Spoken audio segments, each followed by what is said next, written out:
Assalamualaikum warahmatullahi wabarakatuh. Salam sejahtera buat kita sekalian. Perkenalkan, nama saya Yosef Indra Mananta dengan NIM 3013 0425 216 0027. Di sini saya akan membawakan materi tentang ruang lingkup akuntansi dengan topik pembahasan yang mencakup beberapa poin utama, yaitu yang pertama pengertian akuntansi, yang kedua prinsip-prinsip dasar akuntansi, yang ketiga basic pencatatan akuntansi, yang keempat klasifikasi akun, yang kelima persamaan dasar akuntansi. Saya akan masuk kepada pembahasan yang pertama, yaitu pengertian akuntansi. Akuntansi adalah proses mencakup pencatatan, penggolongan, peringkasan, dan pelaporan aktivitas keuangan yang terjadi di suatu organisasi, baik perusahaan, lembaga, maupun instansi pemerintah. Tujuan utama akuntansi adalah untuk menyediakan informasi keuangan yang akurat dan relevan bagi semua pihak yang membutuhkan, seperti pemilik usaha, manajer, investor, kreditur, dan pemerintah. Contohnya, misalnya ada sebuah toko bernama Toko Berkah Jaya. Setiap hari toko itu mencatat berapa barang yang dijual, berapa uang yang diterima, berapa yang dikeluarkan untuk membeli stok baru, dan berapa yang dibayar untuk listrik, serta gaji pegawai. Dari semua data itu, di akhir bulan, pemilik toko bisa tahu apakah usahanya untung atau rugi. Kalau ternyata stok barang menumpuk, tapi uang kas menurun, ia tahu bahwa penjualan sedang menurun dan perlu strategi promosi. Semua itu bisa diketahui karena adanya akuntansi. Poin kedua, yaitu prinsip dasar akuntansi. Prinsip dasar akuntansi adalah aturan dan konsep yang menjadi landasan dalam penyusunan laporan keuangan. Tujuannya agar laporan bisa dipahami, dibandingkan, dan dipercaya oleh siapapun, dimanapun, dan dimanapun. Prinsip-prinsip akuntansi terdiri dari beberapa golongan. Yang pertama adalah prinsip entitas ekonomi. Artinya, keuangan perusahaan harus dipisahkan dari keuangan pribadi pemiliknya. Kalau pemilik mengambil uang perusahaan untuk kepentingan pribadi, itu bukan pengeluaran bisnis, tapi dicatat sebagai private. Contohnya, Andi punya usaha kedai kopi bernama Kopi Kenangan Lama. Uang kas perusahaan ada 10 juta. Suatu hari, Andi pakai 2 juta rupiah dari kas itu buat beli hadiah ulang tahun anaknya. Dalam akuntansi, transaksi ini dicatat sebagai private. Andi sebesar 2 juta rupiah, bukan sebagai kedai, bukan sebagai beban kedai. Dengan begitu, laporan keuangan tetap mencerminkan kondisi bisnis yang sebenarnya. Yang kedua, prinsip kelangsungan usaha. Prinsip ini berasumsi bahwa perusahaan akan terus beroperasi dalam jangka panjang, bukan akan segera tutup atau dijual. Karena itu, aset ini dinilai berdasar harga jual saat ini, tapi nilai pengguna jangka panjang. Contoh, sebuah pabrik membeli mesin senilai 500 juta rupiah, meskipun nilai pasarnya naik jadi 600 juta. Mesin itu tetap dicatat sebagai 500 juta, karena dianggap akan digunakan bertahun-tahun untuk produksi, bukan dijual dalam waktu dekat. Poin ketiga, prinsip biaya historis.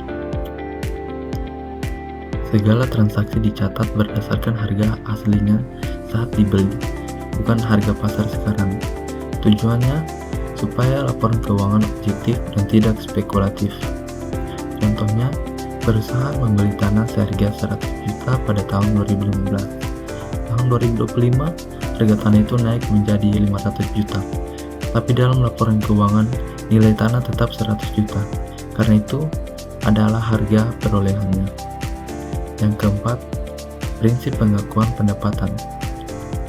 Pendapatan diakui saat barang atau jasa telah diberikan kepada pelanggan, meskipun uangnya belum diterima.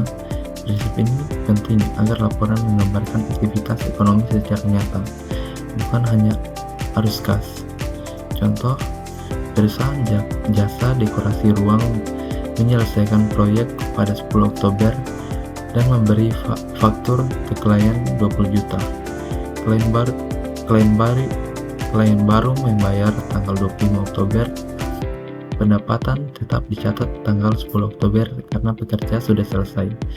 Artinya pendapat sudah diperoleh. Yang kelima, prinsip kesesuaian. Biaya harus dicatat periode yang sama dengan pendapatan yang dihasilkan.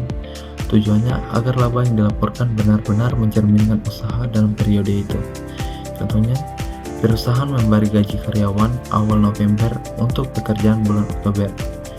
Walau uangnya dibayar November, biaya gaji tetap dicatat di Oktober karena gaji itu tetap untuk kerja di bulan itu. Pada topik yang ketiga, yaitu pembahasan basic pencatatan akuntansi. Cara mencatat akuntansi dibagi menjadi dua pendekatan. Yang pertama adalah basic cash. Basic cash itu semua transaksi dicatat saat kas benar-benar diterima atau dibayarkan. Biasanya digunakan oleh usaha kecil karena lebih sederhana. Contohnya, warung Bu Sari menjual barang secara kredit ke pelanggan tetap. Pelanggan baru bayar 2 minggu kemudian. Kalau Bu Sari pakai basis cash, transaksi baru dicatat saat uang diterima. Artinya, selama 2 minggu, laporan keuangan kelihatan seolah tidak ada penjualan, padahal barang sudah keluar. Yang kedua adalah basic accrual.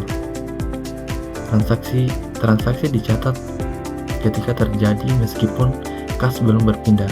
Metode ini digunakan oleh perusahaan besar karena lebih menggambarkan kondisi ekonomi sebenarnya. Contohnya, perusahaan konstruksi menyelesaikan proyek 200 juta di bulan Oktober dan menagih pembayaran di bulan November. Dalam basis accrual, pendapatan tetap dicatat di Oktober karena pekerjaan selesai di bulan itu, bukan saat uang diterima. Pada pembahasan yang keempat, yaitu klasifikasi akun.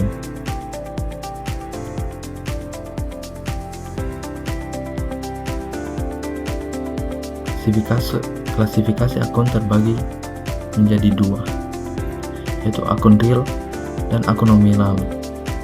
Akun real adalah akun yang mewakili harta, kewajiban, dan modal perusahaan. Akun ini bersifat permanen, artinya saldonya tidak ditutup hingga akhir periode dan tetap lanjut ke periode berikutnya. Klasifikasi akun. Klasifikasi akun dibagi menjadi dua, yaitu akun real dan akun nominal. Akun real adalah akun yang mewakili harta, kewajiban, dan modal perusahaan. Akun ini bersifat permanen, artinya saldonya tidak ditutup hingga akhir periode dan tetap lanjut ke periode berikutnya. Ada 3 golongan utama di dalam akun real. Pertama adalah aset. Aset adalah sumber daya ekonomi yang dimiliki perusahaan dan memberi manfaat di masa depan. Contohnya, toko roti. Punya toko roti Mas Legit, punya kas 10 juta rupiah, oven senilai 30 juta rupiah, dan bahan tepung senilai 2 juta rupiah. Semua itu adalah aset karena mempunyai nilai ekonomi dan bisa membantu menghasilkan pendapatan. Yang kedua, kewajiban atau liabilitas. Kewajiban atau utang perusahaan pada pihak lain yang harus dibayar. Contohnya, perusahaan meminjam uang 50 juta dari bank, maka perusahaan punya kewajiban untuk membayar kembali jumlah itu di masa depan. Kewajiban juga bisa muncul dari pembelian secara kredit, seperti membeli bahan baku tapi belum dibayar. Yang ketiga adalah ekuitas atau modal. Bagian kekayaan perusahaan yang menjadi hak pemilik setelah dikurangi kewajiban.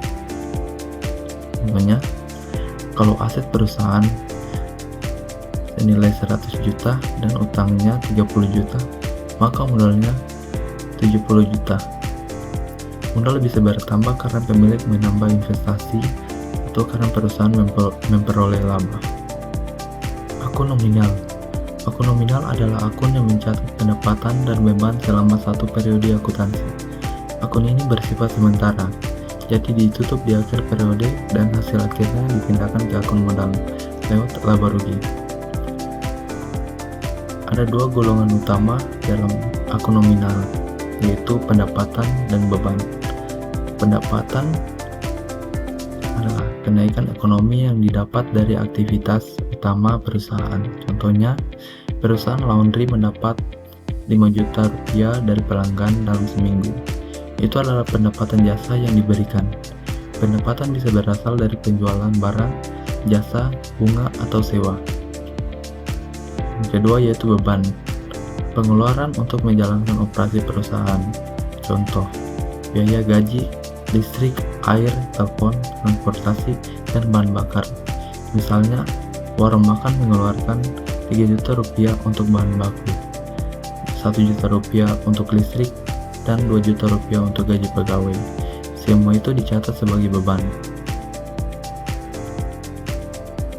Persamaan dasar akuntansi. Rumus utama dalam akuntansi adalah aset sama dengan kewajiban ditambah ekuitas. Artinya, seluruh aset perusahaan dibiayai oleh dua sumber, yaitu pinjaman atau utang dan modal pemilik. Persamaan ini harus selalu seimbang agar laporan keuangan valid. Contohnya, pembelian perlengkapan tunai senilai 5 juta, membuat kas berkurang dan perlengkapan bertambah.